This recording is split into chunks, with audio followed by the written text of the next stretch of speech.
The content of this podcast is for informational and storytelling purposes only and is not intended as medical advice. Please consult a qualified healthcare professional for any medical concerns or decisions. Welcome to Partner Perspectives. I'm here today with Lily, who has been dealing with chronic illness since she was a child. We're going to talk a little bit about what that's been like growing up and find out a little bit more about her. So thank you so much for joining us. So Lily, before we talk, dig in about your health, just tell me a little bit about you. What do you love? What are your hobbies? What do you think makes you you? So ever since I was little, I've done gymnastics, and that has been a big part of my life up until I got super sick and I'm not able to do it anymore. Okay. I love to write. Writing is also one of my hobbies, as well as it helps with coping through my illness. Yeah, that's great. And I like to do nails and hair. I see the pink. I like it a lot. Oh, yeah. And I like to do my friends' nails. And I really like being with my friends despite when I'm sick. Even when I'm sick, I like to push through and be with all my friends. That's good. It probably makes you feel a little bit better to have the company, right? Mm-hmm, for sure. Yeah, that's awesome. When you meet new friends, is it kind of strange if you have to bring up to them that you have an illness? When you meet someone brand new at school or someone new starts at school and you're like, oh my gosh, this person is cool.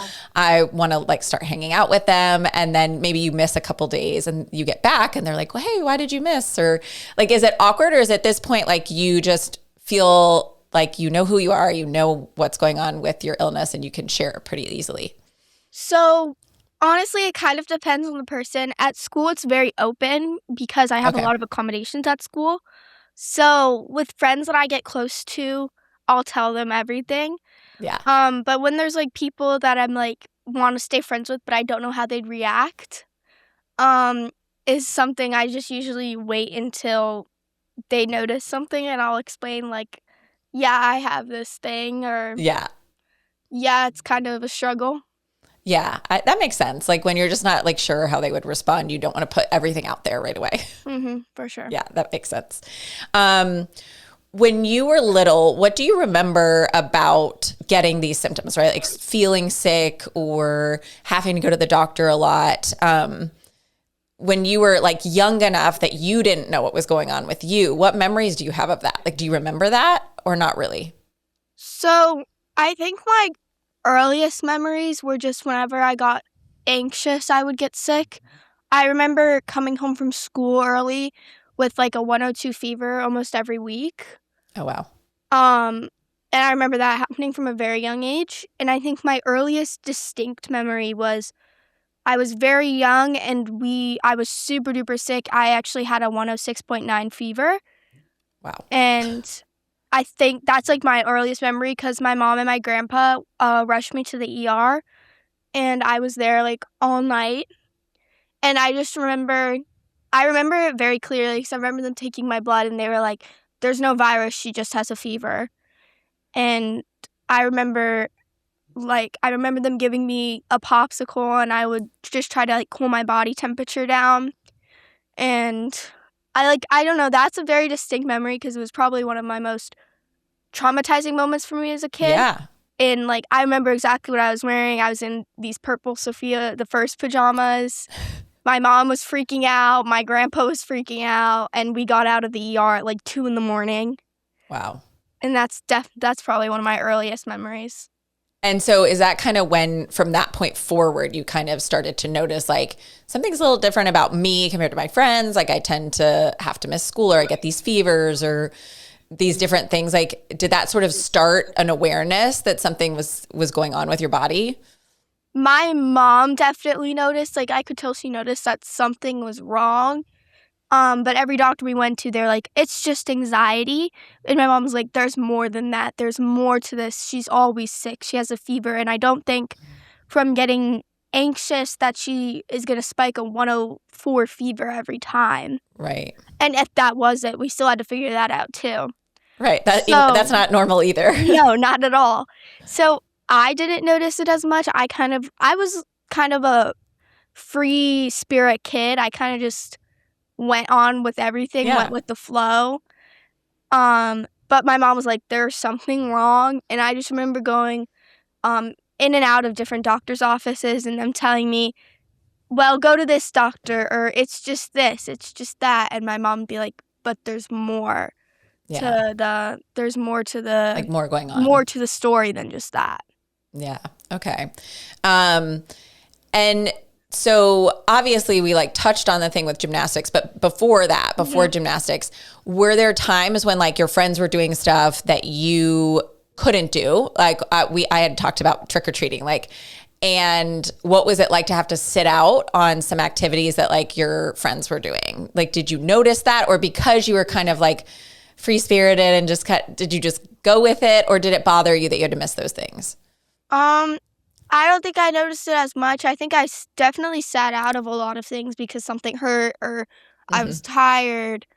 Or whenever I would get like a rash, I remember all of my friends would like roll down hills and everything. And I tried that and I got up and I was covered in hives. Yeah. So I think it's also like with gym class at school, I sat out a lot because I couldn't, it hurt to participate. Yeah. And did you feel like that bothered you, or was it just sort of like a thing about your life? Like, you know what I mean? Not being able to do that. Like, was it like, were you upset about it, or is it more just like, this is just how I do things? I was very upset about it. Okay. So you definitely noticed, and you definitely didn't love that. No, not at all. Yeah. Okay. That makes sense.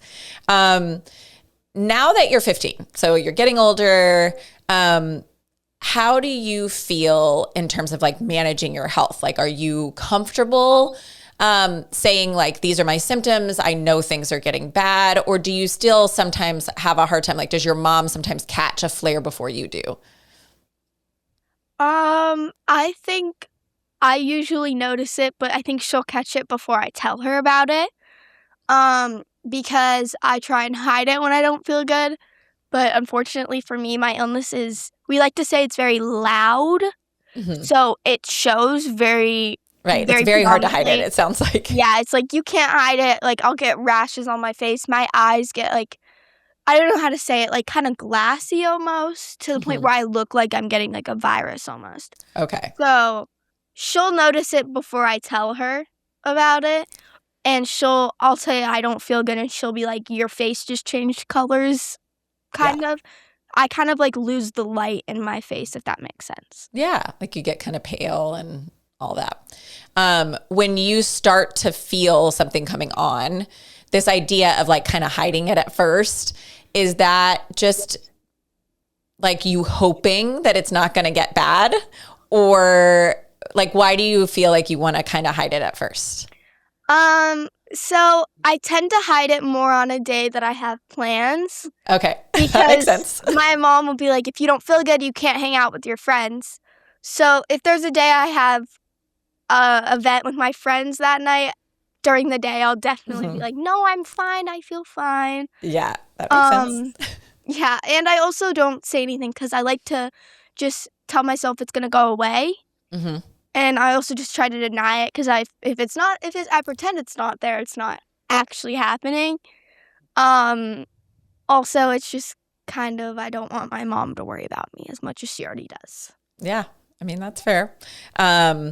So for you, like feeling normal. So like, let's think about like a good day or a good week, you know, do you like is there a huge difference between when you're having a good week, you're not flaring, you're not having symptoms? Like, is it sort of like I'm up here, I feel great, and then when I'm sick, I'm down here? Or do you feel like you kind of struggle with mild symptoms even when you're not having a flare? Yeah, so usually I kind of go through a day with symptoms constantly. I don't remember the last time I haven't had a symptom. Like, even when on a day that I'm not flaring or not fatigued, it's still, my mom will hear me say, my knee hurts, my foot hurts. Got it. Or my stomach hurts, my head hurts. There's always one thing. It's like, it's like my body's like, you know what? You can't just have one day. Right. There has to be one little thing. Right. Like, we're just going to keep reminding you that something's going on. Yeah, you just need to keep in mind that you're that you have this thing. Yeah, got it. For you, like, obviously you talked a lot about like going to the doctors and being dismissed over some of your symptoms and all those things. And so when you got your diagnosis, what did that change for you? Were you old enough to understand what it meant that you went from, we don't know what's wrong with you, to we think we do know what's wrong and this is how we're going to treat it? Did that, like, were you aware enough to know that was happening?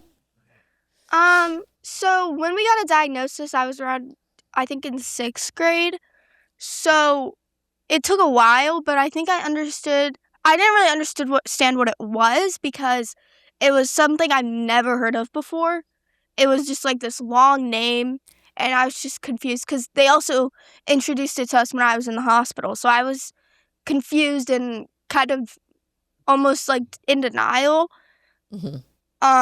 Because they told me it could have been multiple things when I was in the hospital. And I think what my first thought is what is this? It's like, is it going to go away? Am I ever going to get better? And I think my first question was, am I going to get better? And then my next question was, can I still do gymnastics? Yeah, I can imagine that. Like in your head, you're like, how does this impact my life? Like, how's it going to impact my life? Mm-hmm. And I think it was more processing like what it was, because it didn't make sense, because they didn't really necessarily explain break it down for me like my other doctors did when they found out the diagnosis.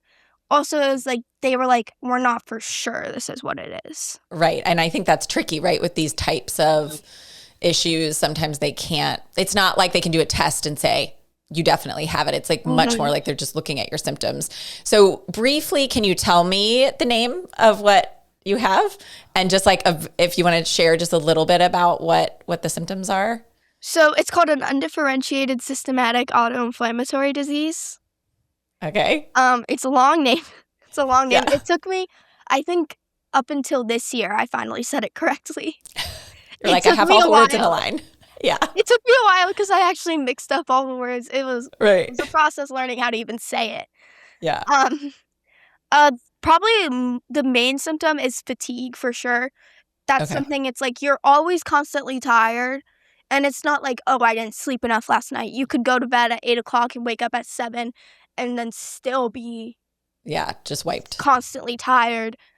Another big one is definitely joint pain and joint swelling. And I think that's what definitely did it for us. With my hip was definitely one of them where I have days where I actually can't get out of bed because I can't put pressure on my leg or I can't lift my head up.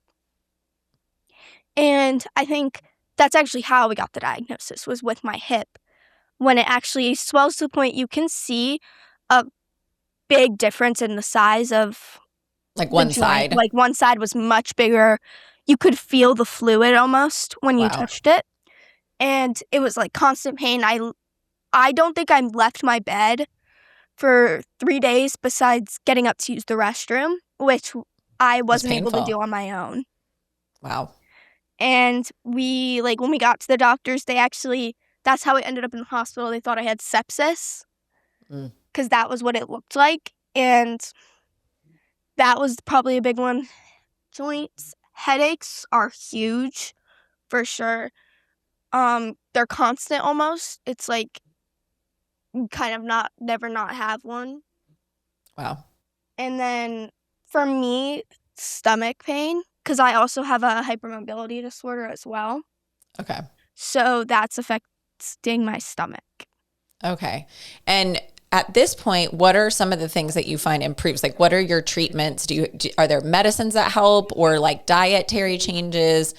What do you find works best to kind of keep the flares down? And then when you are flaring, like, what can you do or take that helps? Is there anything? So every 3 weeks, I get an injection called Alaris. Mm-hmm. And at the beginning, we saw a huge improvement with that. And we still do. It keeps my sed rate and CRP down, which is when we get a blood test, that is actually the key markers. When I'm in a flare, is my sed rate and CRP will be heightened. So it's keeping it down, but it's not suppressing the symptoms, which is a big thing. Like, it's helping with preventing organ damage, but it's not helping me feel better. Right. And I think before the medication, it was way worse. I mean, I had a fever every day. But it definitely helps. When I'm in a flare, we usually take Motrin. Okay. Because it's like helps with helps with the inflammatory. Inflammation. Yeah. So, and then I take like a medication every morning for it. It's called Pepsid, I think it's called. And Okay. it's For your stomach? Yeah, for stomach and help with like more inflammation as well. And then I'll take some Zyrtec when I have hives. Okay.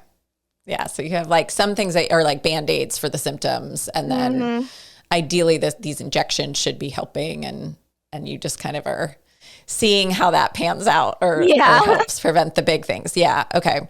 Are there certain things that when you are in a flare, you're feeling really not great? Like, what are your comfort things, right? Like, so we talked about medicine, but like, what makes you, I think one of the things you said was like being around your friends can sometimes help. Like, what are your favorite things when you're not feeling great? So this is probably like the kid in me, but ever since I was little, whenever I don't feel good, I kind of watch like movies I would watch when I was little. Yeah. And that's been a pattern in the past, I think, few days. I kind of put on like more cartoonish movies. Yeah. Like Alice in Wonderland, Robin Hood, kind of like, or like Winnie the Pooh. Those are kind of my comfort movies and have been since I was little. So I think that's kind of been a big thing for me. It's like I'll sit on the couch and I'll watch TV with my mom. Yeah. Writing helps me a lot. Just kind of writing about everything helps a ton.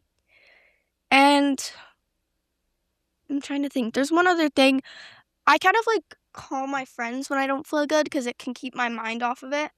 It's like when distract. when I'm not super sick, I'll call them and they'll just like distract me from everything, which helps a lot.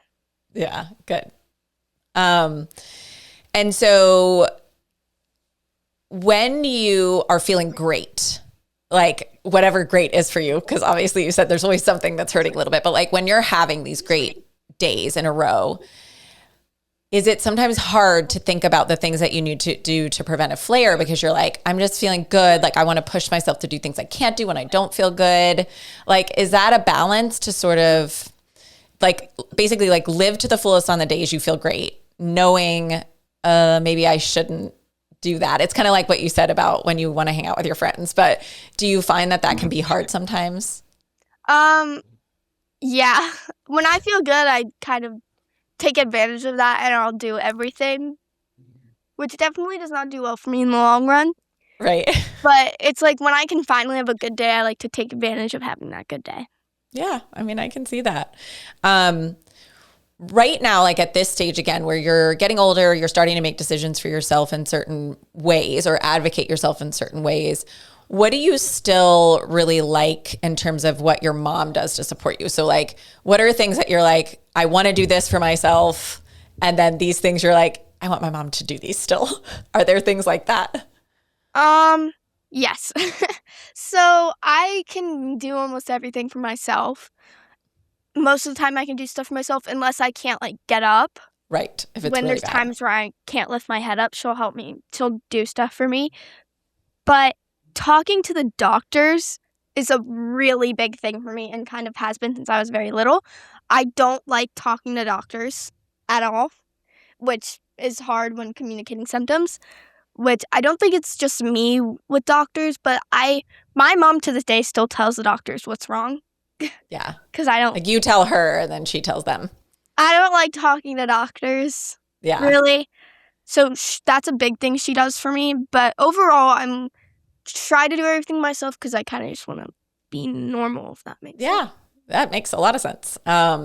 So when you go into a room with a doctor, like, do you feel physically like in your body, like, do you tense up? Do you feel anxious? Like, is there something that you always feel like makes it so hard to say what you want to say when you're in there? It's almost like I don't know how to explain it. When it comes to a doctor, it's like I don't know how to explain it enough. Right. Like you're like, do I have the right words to like articulate this exactly how I mean? So it's like in that way, your mom's almost like your interpreter. Yeah. Yeah. And it's like talking to a doctor can get super stressful because it's like, I don't know, it's harder to talk to a doctor and explain what's going on instead of talking to someone else who's just like, what is your disease? Because like, Right. I don't Because know. when you say, what is your disease to someone, you know more than them, but you know the Mhm. doctor knows more than you. So it's like this strange relationship of like, am I describing it with the right words that are like doctor words, right? Like, how do I Mhm. get that out? That makes sense. So I want to just take a moment to talk about the app that you are working on or that you've built. So tell me a little bit about that. So it's called Mighty Me. And I came up with the idea when I was in 8th grade. And we have this thing at my school. It's called Changemaker. And so it's a program where you choose something you're passionate about, do a bunch of research about it, interview someone, and then you find a way to make a change for that issue. And when I had that opportunity, I knew I wanted to do something involving my disease. So I did more research about other kinds of it, and then I talked to my doctor about it. And I had always like thought about tracking has been super hard for us. Mm-hmm. Like my mom isn't very good at it. Yeah. We never can get everything in a line of the pattern. Right. So I think that was a big thing, and I thought about what I would want in an app like this. And my top 3 things were a way to track, kind of a thing to something that would explain more, help predict flares, and then a community of people who have this. So I put together a way to track the symptoms as well as an AI feature called Mia, which stands for a medical insight assistant. And it's almost like an AI friend. And you can talk to it as if it's your friend, but it knows everything about autoimmune and autoinflammatory diseases. So it's like its database is specializing in that. Yeah. And it takes into consideration your symptoms that you've put in, and it also takes into consideration the weather because that plays a big role in it, and it'll help you predict flares. And it'll be like, hey, it looks like you might have a flare this week. The weather is super duper cold or super duper hot. It's a huge change in weather. And that was like a big, I feel like, breakthrough for me almost when finding that idea, because having something to track symptoms and help you predict flares is, I think for me growing up would have been, Yeah. it would have made our life so much easier. Yeah, that's great. And is it something too that someone that's really good about, like, let's say they track every night, like at nighttime, they kind of like put in the symptoms they had that day. Is it something that they could like take with them to the doctor and kind of show them a summary if they wanted to? So there's actually a feature where you can log in as a patient, a parent, or a doctor. Oh, that's So awesome. you can log in as the doctor, and then you can give your link to your patient, and they can actually log in underneath the doctor's name, kind of. And the symptoms that the patient puts in actually get sent to the doctor. Oh, And so the amazing. doctor has all that information that the patient like says, like, this is the pattern of how I wasn't feeling good these days. Yeah, I love that because they can kind of tie it to your medical record and how they're treating you and all those things. Very, very Exactly. cool. And where can people access the app? So it's not finished yet.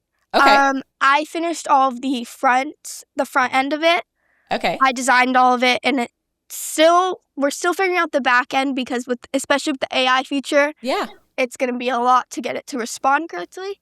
sure. So it should be up this summer, hopefully. Okay, amazing. Well, we'll keep track of that because I'm Mhm. excited to hear more about that. And tell me, so obviously all this relationship you've had with the doctors, I think that's impacted what your plans are, right, for your future in terms of what you want to, for lack of a better term, what you want to be when you grow up. So I think this has been like a dream of mine. It's called a pediatric rheumatologist. So I actually have a pediatric rheumatologist because the rheumatology is what specializes in these diseases.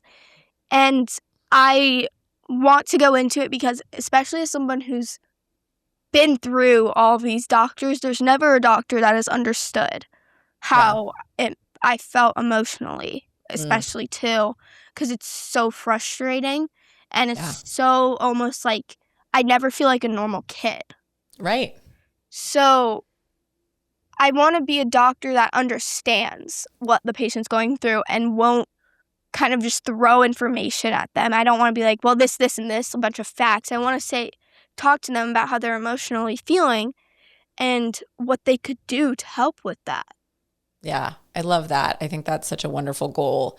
So as we wrap up, if a kid listens and is going through either undiagnosed symptoms or has recently gotten a diagnosis, do you have any advice for them? Anything that you want to share that's helped you along the way?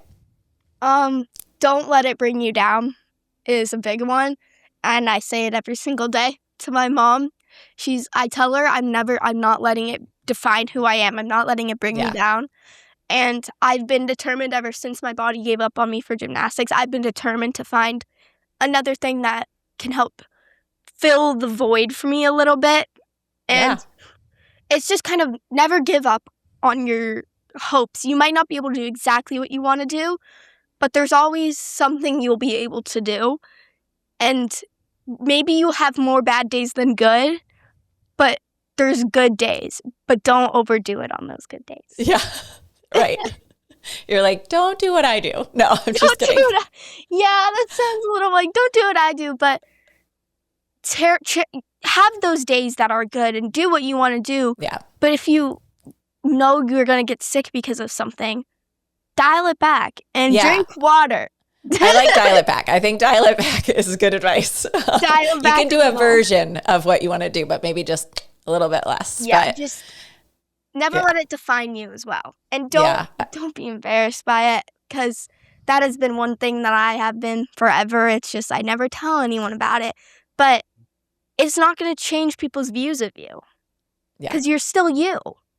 Yeah, I love that. I think that's really true. Like below all of that, below every symptom and all of that, like you're still Lily and you still have the things you're excited about and passionate about. So thank you so much for being here today. I love talking to you. Yeah. And I'm super excited to learn more about your app in the future. So we'll definitely touch base in the summer and see how things are going. And in my other life, I'm a nurse. And so I'd love to share your information in my medical community and all of that stuff when we get to your app, because I think that's really exciting work that you're doing. And it's a great use of all of the experiences you've had. So thank you again for being here. And thanks for having me. Yeah, absolutely. Have a great afternoon. Thank you. You too. Okay, bye.